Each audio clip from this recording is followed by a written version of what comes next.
Yo, what's up guys, Insane Game Freak here to bring you One Piece chapter 731 review, and I'm pretty sure a lot of your reactions to this chapter were as follows.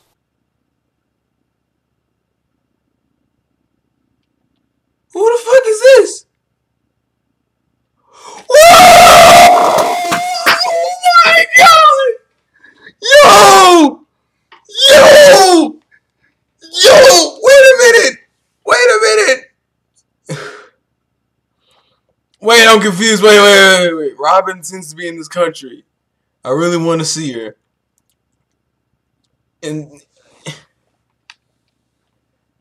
But wait. This is Fishman Island Koala, right? But Koala shouldn't know anyone except for Jinbei, Hachi, and She's a Revolut. Oh my god! Oh, I just realized that. Holy shit! Wait a minute. I gotta. Oh my god, my brain hasn't processed this. So,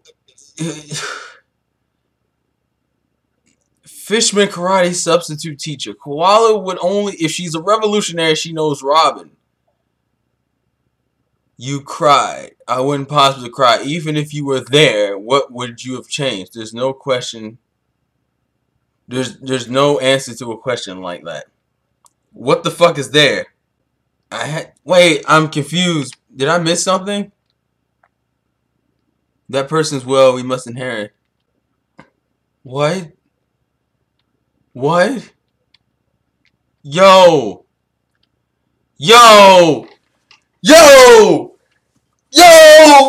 What the fuck? Yo! What the fuck?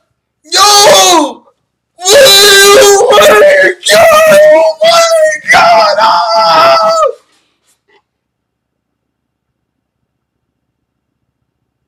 Oh my god. Oh my god! Oh my god!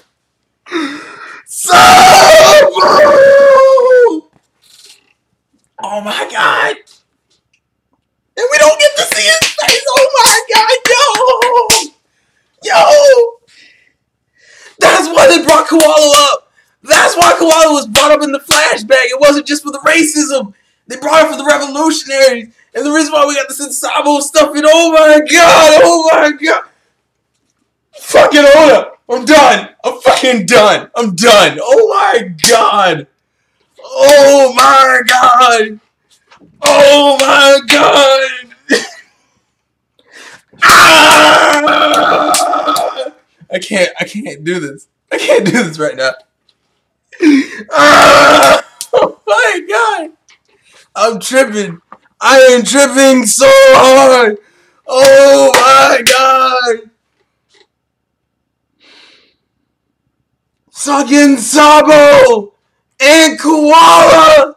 What the fuck is going on right now? That was two mind fucks that I didn't expect. Oh my god. Oh my god. And he is a part of the revolutionaries. So him and Luffy have switched places. That's what happened. I think I get it now. Okay, I get it. He ran into Luffy. He told Luffy, he switched places with Luffy. He's like, you know what? I'm going to get the fire fruit. I got you. You go handle the Doflamingo Law situation. And Koala is a part of the revolutionaries. When in the fuck did that happen? Koala's a part of the revolutionaries. Oh my god! I'm gonna wreck it! And so is fucking, oh my god! Oh my god! I'm done. I'm done. I'm done. Let's gameplay away. Oh my god. Now, to kind of explain my whole situation with this chapter is that it was one of those chapters in which I didn't know what I was going into, and then I realized, I think it was a Tuesday night or some shit, everybody was like, I got so many messages telling me not to read the chapter, and then I had a few people starting to hint at spoilers for the chapter, and I was like, I feel like this is one of those chapters that if you spoil it, I'm going to lose my shit. So, after not reading a One Piece scanlation for about a good, what was that, almost 2 years actually, I said fuck it, and I read this chapter. I don't regret it in terms of spoilers, but I don't think it's as monumental as it's supposed to be, and I think because there's a lot of things that worry me about this more than anything else. Like, I'm a lot more worried after thinking about this shit for a week, reading the Viz translation, and my brain's just kind of like, So the live reaction that you just saw was my actual live reaction the day of. It's not from the day. That was from like a week ago. But I wanted to review it after I read the Viz translation to make sure I didn't get anything wrong. So what we're going to do is we're going to talk about the chapter. I'm not going to do the recap because I think that point is not necessary, honestly. So let's kind of cover our situations. The first thing is the Dellinger Bellamy thing. Fuck you, Bellamy. God, you were so painfully stupid. And granted, One Piece has had characters like this before, people who were like blindly, like, I think it's because I just spent like, we just spent the entirety of Punk having characters like Bellamy. So I'm like, Bellamy, good, you're one of the fucking GOAT men, except you're just more well known in the series. Good for you. But just, this blind faith is stupid. It also makes no sense because you contradict yourself twice in the same situation. First thing is how he acts like he doesn't feel like he's worth shit because Bellamy has betrayed him. Yet you don't want to betray, but then you're like, damn, I'm fucking done with Bellamy. I'm tired. I'd rather be dead. But then you help Luffy. But then you contradict yourself by saying, I'm not gonna betray Bellamy. But you'll help Luffy. But you're not gonna betray you're not gonna betray Don Flamingo. Okay, so Bellamy, what the fuck are you doing? Like, I literally watched those events play off, and I was just like, okay, so he betrayed you, he fucked you over twice. And what irks me about the Bellamy situation is we don't even know how he got out of the previous situation, the one from 2 years ago at the Skypiea. That shit, we still don't know how that felt, how that worked. So we have that mystery with him, on top of this fucking sidewinding shit where he doesn't know what the fuck to do with himself. And I'm just sitting there like, Bellamy, just, can you just go away for forever? Like, seriously. The nigga's bipolar, he can't make up his fucking mind, it's ridiculous. So we have the Dellinger situation. I thought the Bartholomew stuff was funny. Also, the Viz translation makes it a lot more apparent that Bartholomew has an accent, like a very, I guess he's like that redneckish kind of accent, or really like that old school type. Like, he has kind of that mix between I can't tell through the writing, like I would have to hear it in English, because in Japanese it's probably not going to work as well. But something tells me he has that really thuggish type of accent. Like that kaniro, bakiro, yo, except without it being like black oriented, just like thug shit. And the scanlation did not convey that at all. Like, there's a scene in which Luffy goes, man, your whole accent is showing up. And I was just in there, I think you hear me saying the reaction video, I was just like, what the fuck are you talking about? What accent? So, that could just, oh my god. Just fuck it. Fuck the scanlation for that logic. It was pretty funny. Then we have the sugar situation, which is the trouble sugar situation. I think a lot of people are questioning why the fuck a hobby fruit would make you lose the ability of aging. Because hobby, also, why is hobby specifically the toys? I feel like her ability is probably a lot more expensive. You cannot be a part of Don Flamingo's crew and have an ability that's just that straightforward. There's probably more to that ability. Also, how the fuck would you know that? I mean, granted, it's been a while. I mean, they could have obviously gathered reconnaissance, but I'm just saying that I just find that weird. And speaking of that, I don't understand how in the fuck turning them into toys gives her the ability of mind wiping. Because what it's explaining to me is that Trouble's probably hypnotizing the toys into believing that they're not who they used to be. And that covers the toy section, but it doesn't cover the human beings. So you're telling me when you turn them back from toys, everyone just gets their memory back for the fuck of it. How does that ability wipe? Okay, listen, even if I want to believe that her ability wipes the memories of the person turned into a toy, that is believable. But why does it wipe the memory of the people who had connections with said person? That doesn't make any sense. I hope that's addressed and that's not just a random ass plot hole, because I'm gonna be fucking annoyed if it is. So that's the situation I have with that. I am kind of hyped. Well, I'm a little hyped and then I'm kind of scared at the same time, because Frankie's in battle mode. Usopp's ready to go. Robin's in the back going, oh, Jesus Christ, it's gonna be some shit. But it's all cool the same. And now we have our last two things of this chapter that everybody lost their shit when they first saw it, including myself. The first one is the one probably people weren't as hyped about, which was the koala reveal.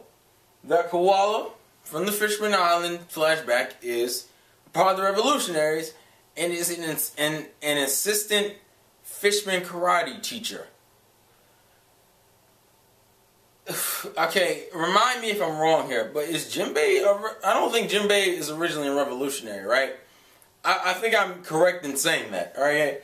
That means there is a Fishman that is on the same level that is a revolutionary and is Koala's teacher.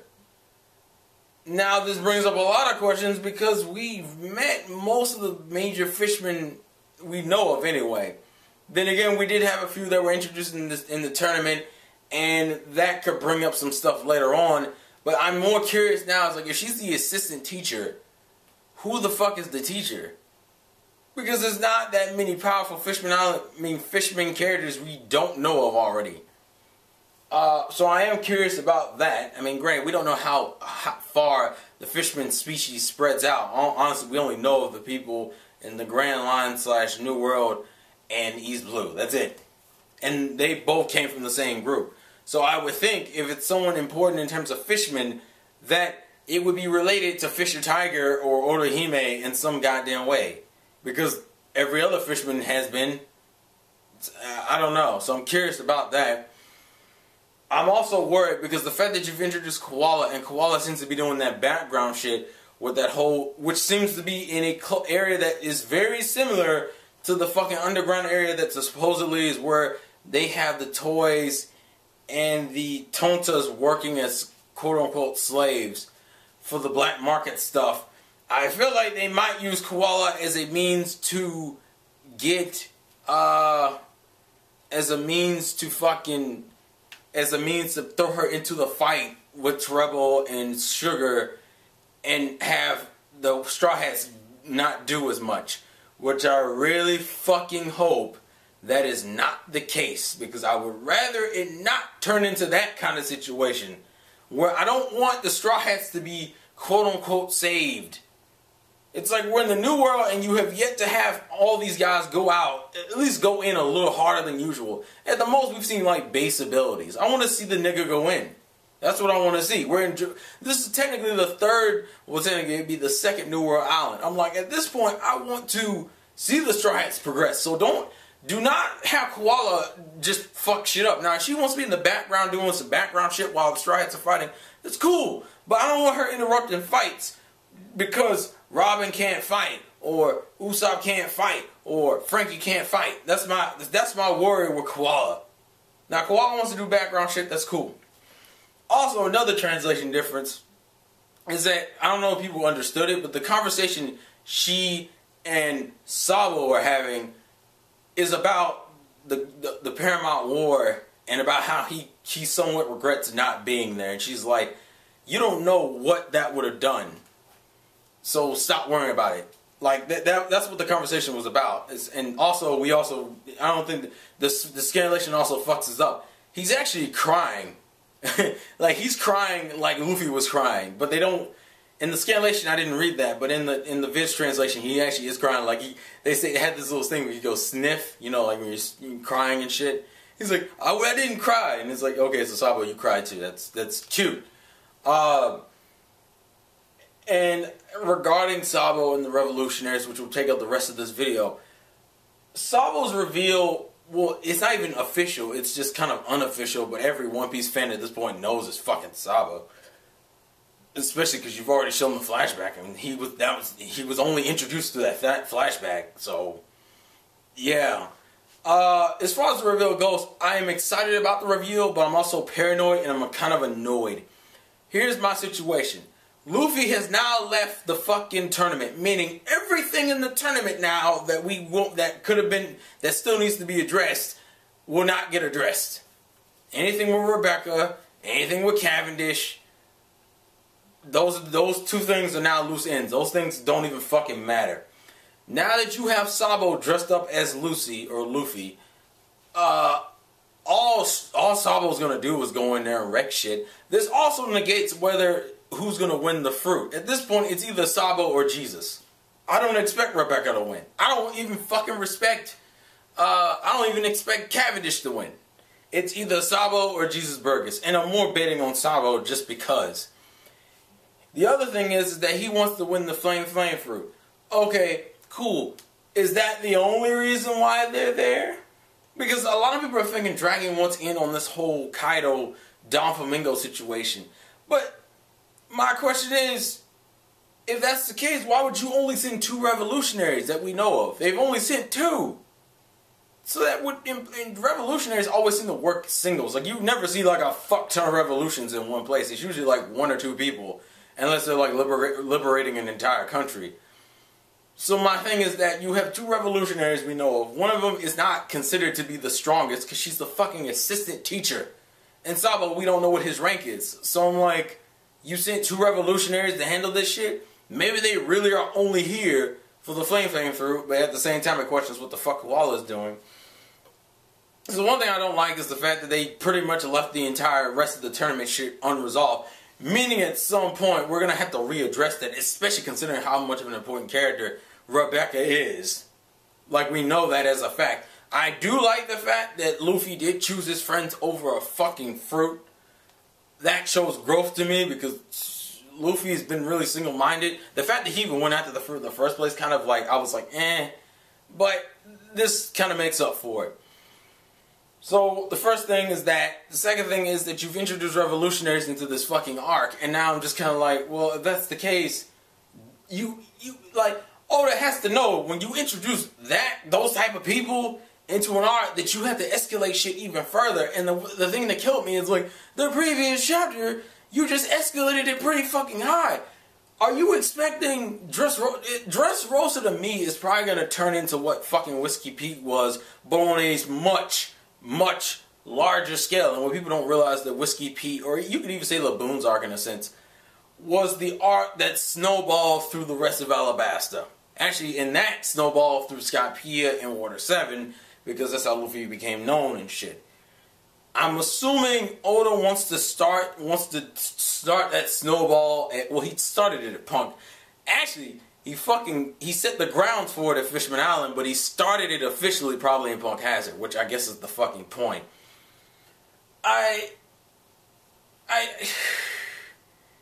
If Oda has got to drag this out. That's my whole thing. I'm not going to be satisfied if he just rushes. Like, if this arc ends too fucking quickly, which will probably be the biggest complaint about. I'm actually betting that's what the biggest argument about this arc is going to be. When it's done, it's going to be the fact that it ended too quickly and it didn't answer enough. I bet those are the 2 reasons that will piss people off the most.